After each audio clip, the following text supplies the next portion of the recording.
안녕하세요. 서울 도심 단독주택 리모델링 전문기업 유마이하우스 정진아 대표입니다.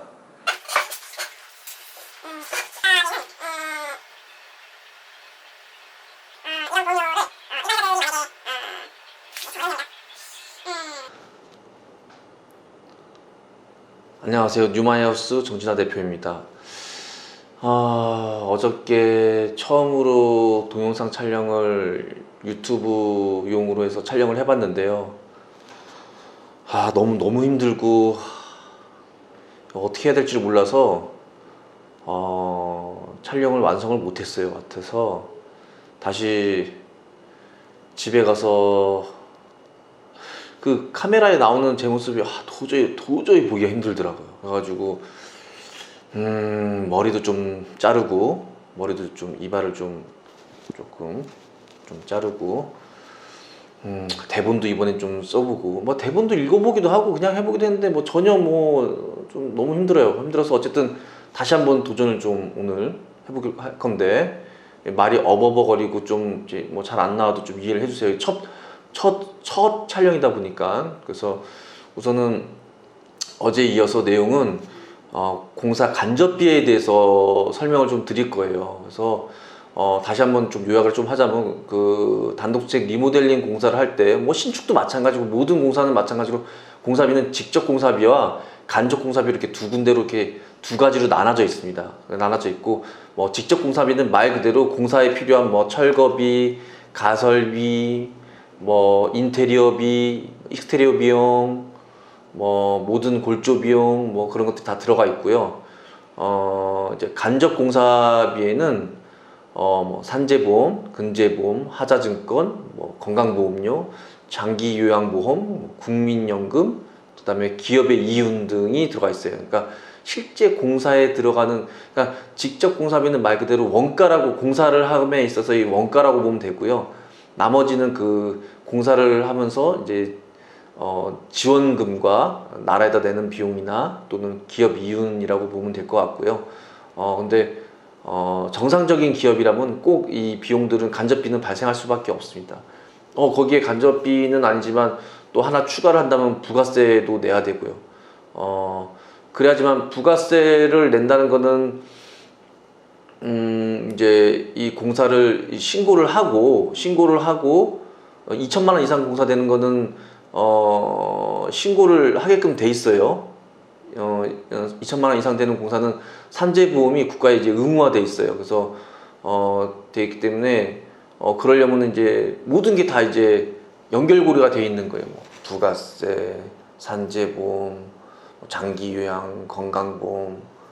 사실은 하자증권하고 뭐 이런 것들은 끊어도 되고 안 끊어도 되는데, 나머지 부분은 반드시 이 보험에 가입을 하거나 비용을 지출하거나 하는 비용이고, 지금 제가 말을 계속 하고 있는데 이해를 하실지 모르겠어요. 근데 저는 이해가 가는데 저는 매번 하는 거라서 이해가 가는데, 지금 이 방송을 보고 계신 분들이 이해를 할지는 모르겠어요.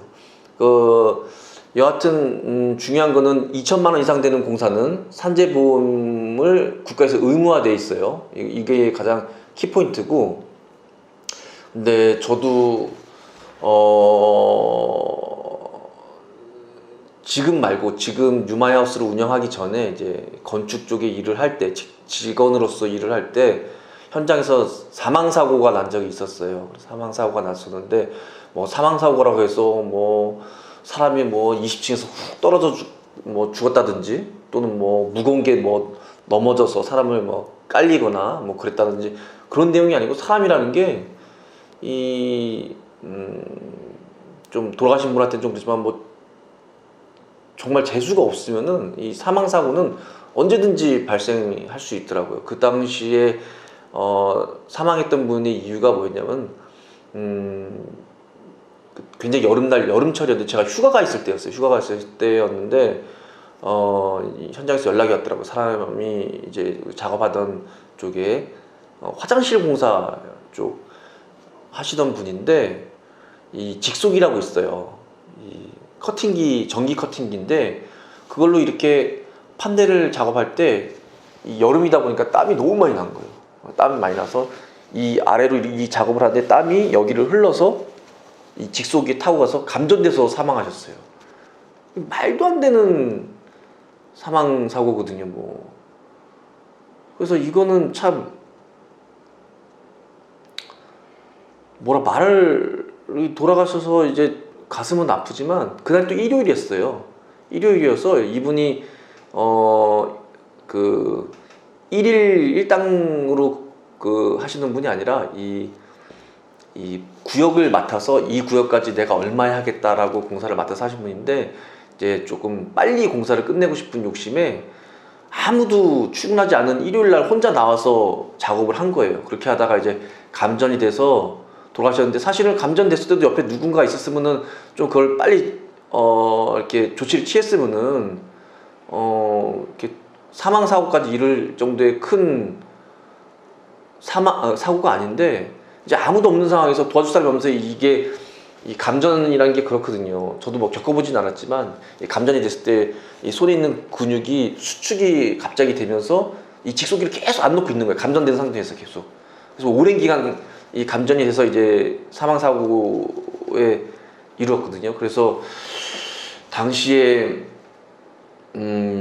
이제 유가족들한테 이제 이 비용이 이제 뭐 합의금이라든지 뭐 그런 것들이 굉장히 비용이 많이 나왔어요. 근데 아까쯤에 제가 말씀드렸다시피 기본적으로 그 당시에 그게 학교 공사였기 때문에 뭐 100억 단위 공사죠. 그렇기 때문에 기본적으로 산재보험은 다 들어가 있었는데 산재보험만으로는 그 사망사고에 그 나오는 비용들을 다 이렇게 커버할 수가 없어요. 근데 당시에 우리 건축회사 같은 경우는 그 근재보험이 들어있었거든요. 이제 근재보험의 정확한 풀네임은 국내 근로자 재해 보장 책임 보험이라고 얘기합니다. 그래서 내가 그냥 줄여서 그냥 근재보험이라고 얘기를 할게. 너무 길어서 이거 다 얘기하면 안 그래도 혀꼬이는데 힘들어요.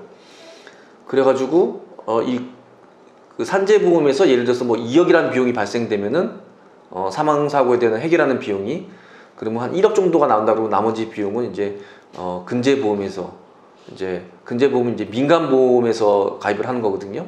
이렇게 해서 건축 그 사망자 가족들에게는 이 희망하는 금액을 지출함에 있어서 이 시공하는 회사나 또는 건물주에게는 이 보험회사에서 다 비용이 나기 때문에 이제 문제가 없었죠. 부담감이 없었죠. 그리고 우리 그 하자 보증보험 풀네임은 이행하자 보증보험이에요. 이행하자 보증보험인데 그냥 하자 보증이라고 할게요. 그냥 하자 보증은 보통 우리가 예를 들어서 단독주택 리모델링 하는데 공사 비용이 1억이라고 그러면은 하자 보증 보험료는 한 3만 원 정도만 내면 돼요. 3만 원 정도 내면 되는데 산재 보험은 보통 1억 정도 공사하면 한 200만 원 정도가 나와요. 그러니까 사실은 시공회사도 그렇고 건축주분도 그렇고 산재 보험은 뭐 건축주분이 건설회사에다가 하자 이행 증권 끊어줄 수 있죠. 그러면은 뭐 만 원 없이 그럼요. 그거는 끊어줄 수 있어요. 2만 원, 3만 원이니까 뭐 그거 뭐 어렵겠어요? 2만 원, 3만 원 쉽게 들을 수 있는데 산재보험 들어가죠? 또는 근재보험 들어가죠? 얘기하면은 좀 머뭇머뭇거리는 회사들이 있을 거예요. 왜냐면은 1억 공사하는데 산재보험료가 200만 원 또는 300만 원 거기에 이제 근재보험까지 저희 같은 경우는 삼성화재에다가 그 근재보험을 들고 있는데 그 비용도 만만치 않거든요. 그 두 개의 비용을 합하면은 뭐 3,400 정도의 1억 공사하는데 3,400 정도의 보험료가 지출이 돼요. 근데 굉장히 중요합니다. 이 간접비를 무시하면 안 돼요. 저희처럼 아주 클리어하게 간접비 견적의 간접비를 오픈을 시키는 거예요. 산재보험은 얼마, 근재보험 얼마 해서 이제 이거는 건축주분이 내는 게 맞아요. 내고 총 공사비에 저희는 이제 이익을 10% 정도 이익을 가지고 저희도 회사를 운영하는 거고 이 단독주택의 리모델링의 주체는 건축주거든요. 건축주예요. 그래서 이 비용을 저희가 예를 들어서 저희가 지불하겠습니다 하고 직접 공사비에 태워가지고 뭐 저희가 냈다고 얘기는 하지만 사실은 건축주분이 내는 거거든요. 그래서 이거는 큰 현장들 관급 공사나 종합건설이나 뭐 관급 공사든 뭐 아파트 공사든 그거 보면은 모든 현장은 제대로 된 현장은 직접 공사비 얼마, 그다음에 간접 공사비 뭐 산재보험료 뭐 얼마 해서 견적이 나가요. 그리고 만약에 학교 공사라고 하면 학교 공사의 주체는 이제 건축주는 이제 학교겠죠. 그래서 학교에서 보험료도 다 내고 간접비도 내고 직접 공사비도 내고 그다음에 우리 회사 이익도 내고 그게 토탈 했을 때 견적이 되는 거고 그게 이제 건축주분이 부담해야 될 총 비용이 되는 거예요. 그래서 이거를 왜 너가 내니 내가 내니 할 필요가 없어요. 이 모든 공사비는 건축주가 내는 게 맞아요. 이해하셨나요? 굉장히 당연한 얘기인데 이거 굉장히 설명하기 힘드네. 어쨌든 그래서 뭐 결론은 하자보증서 100개 가입할 바에는 산재보험, 근재보험 1개를 제대로 가입하는 것이 건축주한테 월등히 유리합니다. 그래서 뭐 하자보증서 잘 가입해줄 업체 찾으러 다니는 시간이면은 간접공사비를 잘 지출하고 오래 기간 동안 운영하고 있던 그런 튼튼한 업체랑 계약을 해서 공사도 끝까지 잘 안전하게 뭐 무리 없게 계획대로 도면대로 시공할 업체를 찾아야 되고, 그리고 이 업체가 1년, 2년, 10년 이상 유지되는 그런 회사를 찾아서 AS도 잘 받을 수 있는 예를 들어서 공사를 잘 끝내는 것도 중요하지만 공사 이후에 하자를 관리하는 것도 굉장히 중요합니다. 중요하고 참 그 얘기를 안 했네요. 제가 금방 하자보증서 100개 할 바에는 산재 근재 보험 1개가 더 중요하다는 얘기 한 게 뭐냐면은 하자가 발생했을 시 하자 보증 보험료로 나오는 금액이 예를 들어서 1억 정도의 공사다 싶으면은 보험료가 나오는 게 한 300만 원 정도밖에 안 나와요. 무슨 뜻이냐면은 예를 들어서 저희가 건축주분께서 1억이라는 비용을 들여가지고 공사를 했어요. 근데 말도 안 되는 얘기지만 안방이 무너졌어. 그래서 공사비가 하자 비용이 5천만 원이 나왔어요. 5천만 원이 나왔다 하더라도 말도 안 되는 일이잖아요. 나왔다 하더라도 보증보험료로 나오는 금액은 풀 금액이 한 300만 원 정도밖에 안 돼요. 거기서 그냥 알아서 고쳐라. 왜냐면 하자 보험료를 3만 원밖에 안 됐거든요. 그러니까 하자 총 공사비에 뭐 3% 2% 이게 정해진 룰이 있어요. 그렇기 때문에 그리고 그것도 그냥 300만 원밖에 안 되는데 그것도 그냥 300만 원 툭 주느냐, 그것도 아니고 하자의 잘잘못도 따지는 것도 증빙을 좀 해야 되고, 그리고 업체가 있어. 예를 들어서 그 업체가 현재 부도가 나지 않고, 예를 들어서 그 회사가 부도가 났다 하면은, 부도가 났으면은 그냥 하자라는 걸 증빙만 하면은 300만 원이라는 비용을 받을 수가 있는데, 그 업체가 있으면은 그 업체에서 하자 보증보험은 업체가 없을 때 작동하는 거예요. 업체가 살아 있으면은 그 업체하고 협의해서 AS를 받아라 라는 게 시스템이에요. 그렇기 때문에 중요한 거는 업체가 살아 있어서 그 5천만 원 안방이 무너져서 하자 비용이 5천만 원 나온 거를 자기가 부담하면서 고칠 수 있는 능력이 있는 회사가 중요한 거지, 하자 보험을 300만 원 그것도 업체가 부도났을 때나 작동되는 거는 의미가 없어요. 그래서 저도 하자 보증을 끊어주고는 있지만 건축주분에게 그런 얘기 많이 해요. 그래서 이거는 우리가 없어져야지 작동되는 보험이고, 그러기보다는 우리 회사가 오랫동안 유지할 수 있도록 AS를 해줄 수 있도록 무상으로, 또 AS 기간이 되면 뭐 유상으로 또 전환이 되겠지만 어쨌든 있는 게, 그러려면은 회사가 오랫동안 유지가 된다는 거는, 유지가 하려는 거는 그 나라에서 하지 말라는 거는 하지 말고 하라는 건 해야 돼요. 부가세도 꼬박꼬박 내고, 뭐 산재보험, 근재보험, 뭐 그다음에 뭐 장기 요양보험, 공간보험료, 그러니까 지킬 의무들을 다 지켜서 당연히 그러면은 좀 공사비는 좀 올라가겠죠. 아니면은 예를 들어서 이런 분들이 있어요. 저희가 뭐 견적이 1억이 나왔는데 어디 갔더니 뭐 7천만 원, 8천만 원 나왔다. 뭐 거기는 부가세도 안 긋고 산재보험, 근재보험, 간접비가 전혀 없다. 하지만 분명히 그런 업체들은 건설 면허도 없을 거고, 그리고 부가세를 안 끊는다는 거는 매출 신고도 안 한다는 뜻이거든요.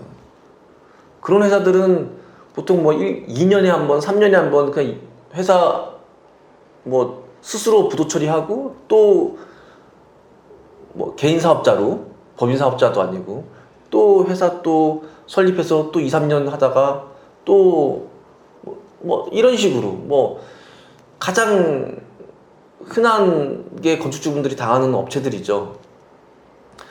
그런 데서 하자 보증보험 100개 끊어놔봐야 뭐 의미가 없어요. 2, 300만 원 받기 위해서 증빙하기도 쉽지 않고, 아까쯤에 뭐 안방이 무너졌거나 이거 뭐 누가 봐도 하는 거겠지만, 예를 들어서 결로가 생겨서 뭐 누수의 흔적이 있다 그러면 이게 결로인 건지 방수를 잘못해서 누수인 건지, 누수 같은 경우는 조금 더 하자를 받기 쉽겠지만 결로 같은 경우는 굉장히, 결로이랑 곰팡이에 대한 얼룩 같은 경우는 하자로서 증명하기가 쉽지가 않아요.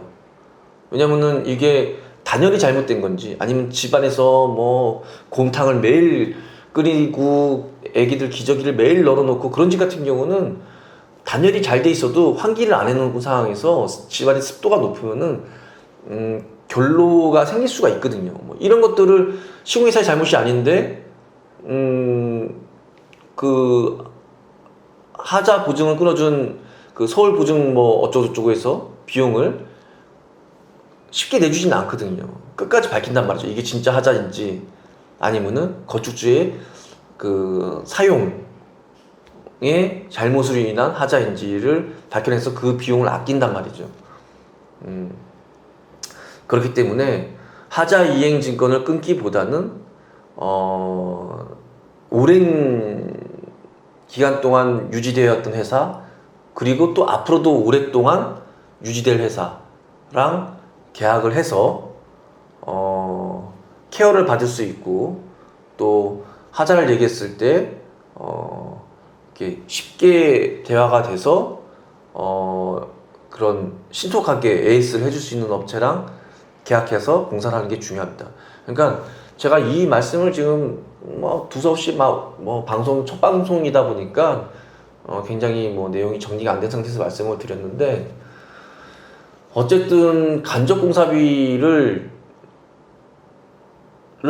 저희가, 그러니까 사실 견적을 내서 계약 공사 금액 때문에, 공사 금액 뭐 보통 뭐 10%가 차이 난다, 5%가 차이 난다, 20%가 차이 난다 했을 때 계약이 안 될 경우가 있단 말이죠. 그거의 금액 차이는 직접 공사비에서 거의 차이 안 나고 간접 공사비예요. 아예 그 다른 업체들은 그냥 개인 사업자의 건설 면허도 없이 신고도 안 하고 그냥 간접 공사비를 아예 그냥 통째로, 그냥 보통 간접 공사비가 공사비 한 1, 20% 가까이 차지를 하거든요. 적은 금액은 아니에요. 그러니까 그러면은 진짜 뭐 좀 과하게 얘기하면은 막 무면허 업체와 면허 업체의 차이인 거예요, 그냥. 그리고 나중에 건축 쪽에서는 그 공사가 정말 완벽하게 될 수 있는지 없는지도 잘 모르겠지만 된다 치더라도 사후 관리도 받을 수 없는. 그래서 간접 공사비는 굉장히 중요하다. 특히 산재보험, 근재보험은 간접비에서 가장 많은 포지션도 차지하지만 꼭 반드시 들어야 된다. 그리고 부가세도 꼭 들어야 된다. 반드시. 기업이 법인회사가 또는 이 건설 면허를 갖고 있는 회사가 부가세를 안 끊는다는 것은 매출 누락이거든요. 굉장히 큰 죄예요. 매출 누락을 두세 번 했을 때 세무서에 걸려서 세금 폭탄을 맞으면은 그 업체는 살아남기가 쉽지가 않아요. 그렇다는 거는 또 결론적으로는 고객들로서는 부가세를 내기 싫어요 라고 얘기하는 거는 저 하자 받기 싫어요, 하자 보증 받기 싫어요 라는 말이랑 같은 대화예요. 안 받아도 괜찮아요. 근데 부가세는 그래서 신고를 꼭 해야 됩니다. 이거는 선택할 수 있는 게 아니라 무조건 지출을 해야 되는 비용 중에 하나입니다. 그래서 오늘은 제가 공사 단독주택 리모델링 공사 중에서 근데 이 모든 공사는 똑같아요. 뭐 꼭 단독주택 리모델뿐만 아니라 일단 공사 견적에서 간접 공사비에 대해서 오늘은 좀 설명을 했습니다. 뭐 도움이 됐는지는 모르겠지만 첫 방송이다 보니까 조금 이해를 해주세요. 그러면은 다음에 뵙겠습니다.